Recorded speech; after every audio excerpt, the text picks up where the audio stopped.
What's the problem? Oh, for the airport.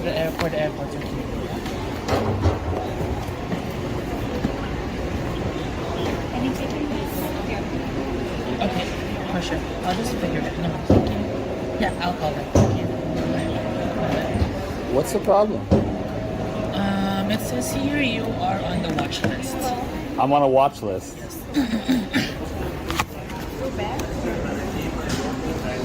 I'm on a government watch list. That's what you're telling me. The person who just ran for mayor of Toronto is on a government watch list. Good evening, everybody. And this is the Front Line with Joe and Joe. And Justin Castro is the dictator of Canada. Sit back, relax, and enjoy the show. Joe Rosenell with the Front Line with Joe and Joe. Once again, let us go into the breach. The police show up at a Canadian citizen's house for being critical of Justin Trudeau online. Play the clip. So we had received information about a post online in which you are making statements about Prime Minister Justin Trudeau. Things about like being hung for treason, drawn and quartering, and that sort of thing. So I'm just here to talk to you about that. So what do you want to talk about? Well, I wanted to let you know that you're getting dangerously close to making criminal threats with these kinds of posts. And if you post that kind of stuff online... I think all of my claims were that I would seek a lawful remedy. Yes. Okay. I understand that. So unless it's reasonable to seek a lawful remedy,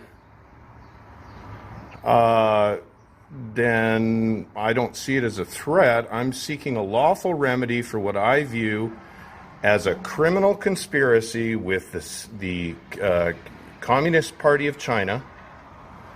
Okay? I understand. There's some serious things going on. Okay? I'm of sound mind. I'm a 10th generation pre-Confederation person of the land. Yep. Okay, I'm concerned about the well-being of my citizens. And I believe that we've got some problems and they need to be investigated. All I have to say is this. Big Brother is watching, Canada. They mean business. It's only going to get more ramped up, and sadly, it's going to get worse.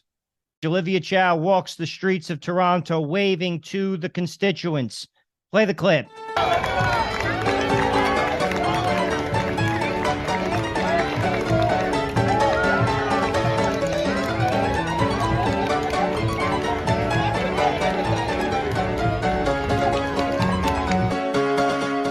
2 years from now, the streets will be littered with dog poop. Actually, it'll probably be human poop. Dougie Ford enjoys himself at a Vanilla Ice concert. Play the clip. For a big guy, Dougie can move. He's doing some serious crowd surfing. Impressive. There is an unconfirmed report that a large African rhino has joined the ongoing riots in France. Yes, a rhino. Play the clip.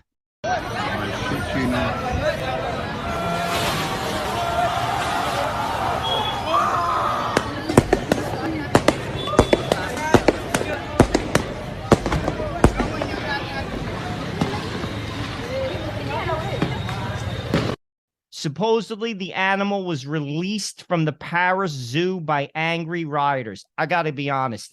You get an A for that one. That is style, everything. A. Love it. It's not a riot till the rhinos run the streets. The streets of Paris are a zoo. Quite literally, the rioters have released the zoo animals. I kid you not. Play the clip. Voilà, je suis au Kenya. Voilà, je suis au Kenya, les gars. Tête de homme, un zèbre. Au bout, il y a une girafe. Wesh.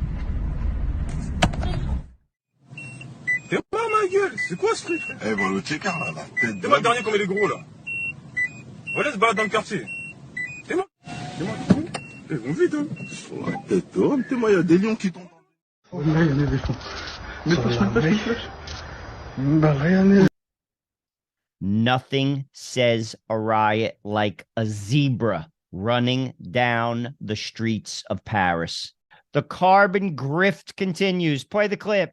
Hi everyone, just coming out of Canada 2020 conference and just announced a new tool that the federal government is going to use in the fight against climate change, which is something that's called a social cost on carbon.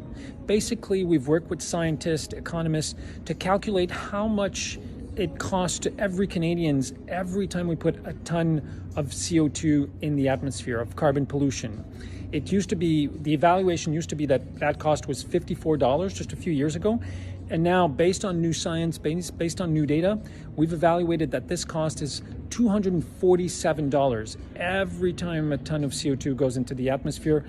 We emit millions of tons, hundreds of millions of tons of CO2. So you imagine what the cost is to Canadian, and that enables us to put forward measures to fight climate change that are more cost effective and that are helping Canadians all across this beautiful country in the fight against climate change. They're going to use climate alarmism as far as it can take them, and it's going to take them very far. They're going to beat you over the head with this type of rhetoric, push their legislation down your throat, and put you all in the poorhouse. Except for them, by the way. They won't be in the poorhouse, but you will. An honest exchange, something you don't see very often in the press. Play the clip. According to Islamic law, Islam doesn't endorse gayism. Islam doesn't endorse homosexuality. Just like Canada doesn't endorse a lot of things. And do you think that's good? If I were to... Do you think that's good, sir? Do you think it's good for gays? In Canada, I would get executed, right? I would get prosecuted. In the same way, Islam doesn't approve of being gay. I see. Okay, so would you like to see Sharia law in Canada replace Canadian law? At some point it will. You know, because we have families, we are making babies. You're not. Your population is going down the slump, right? Yeah. And by 2060, according to Pew Research Institute, your research, by 2060, Muslims will be the biggest religious group the world over. What are you going to do then? Actually, are you going to oppose Sharia even then? Well, you know what? I'm very appreciative of the honesty. We don't usually get that. So you do support Sharia.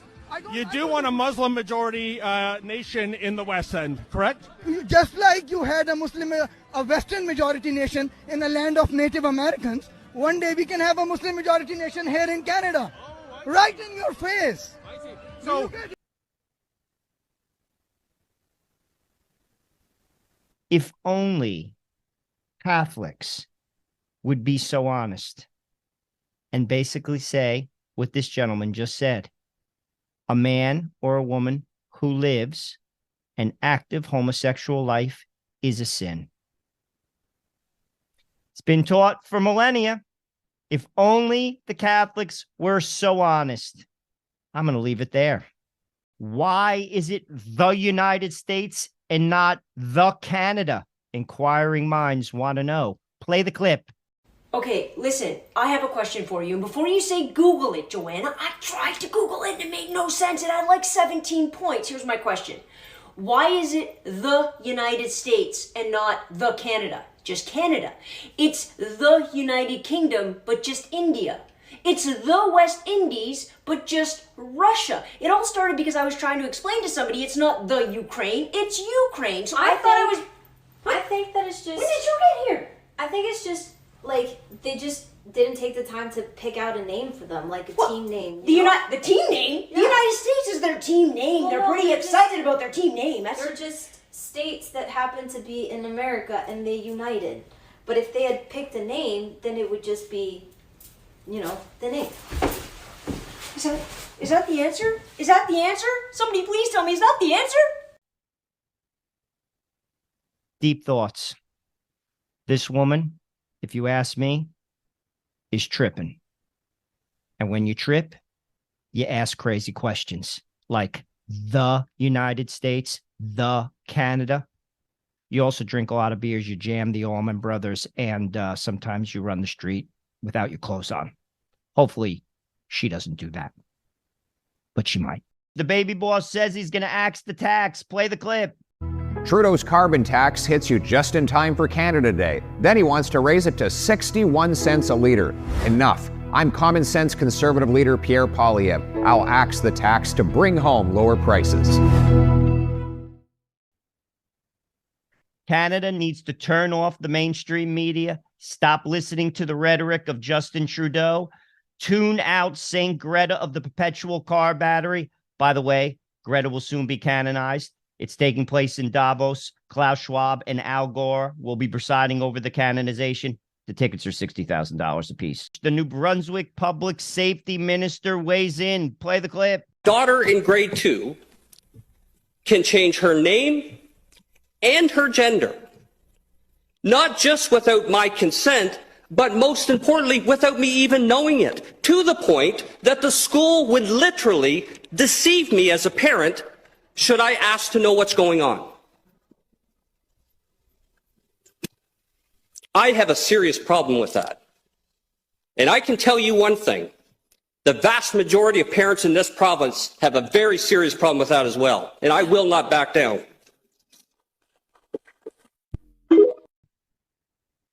So, a girl in the 2nd grade could change her gender and her name without her parents' consent.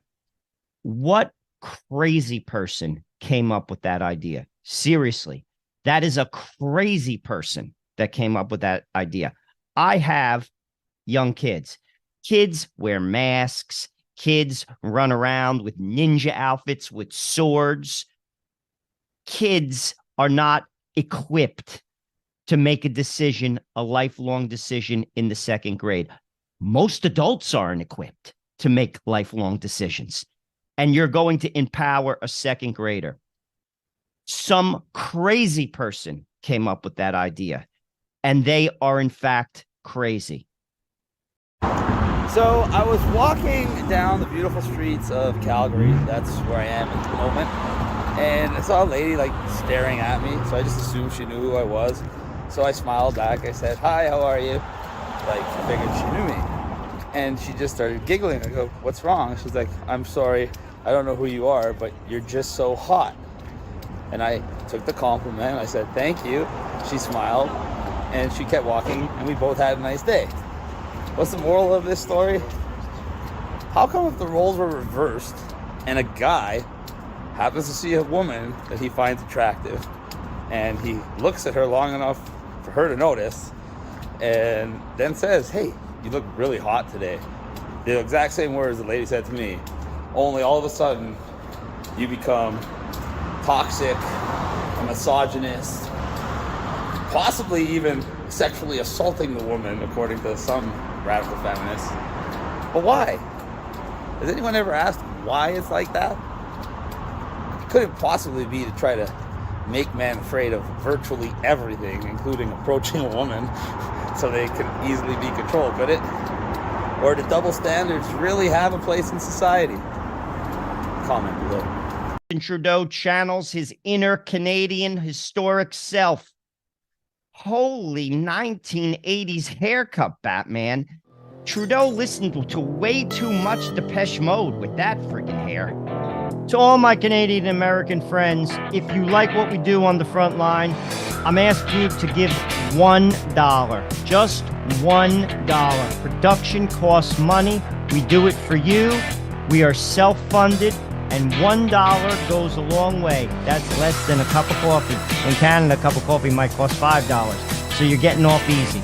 Please, just give us $1 and we'll keep the content coming your way. God bless you. And remember, stay free.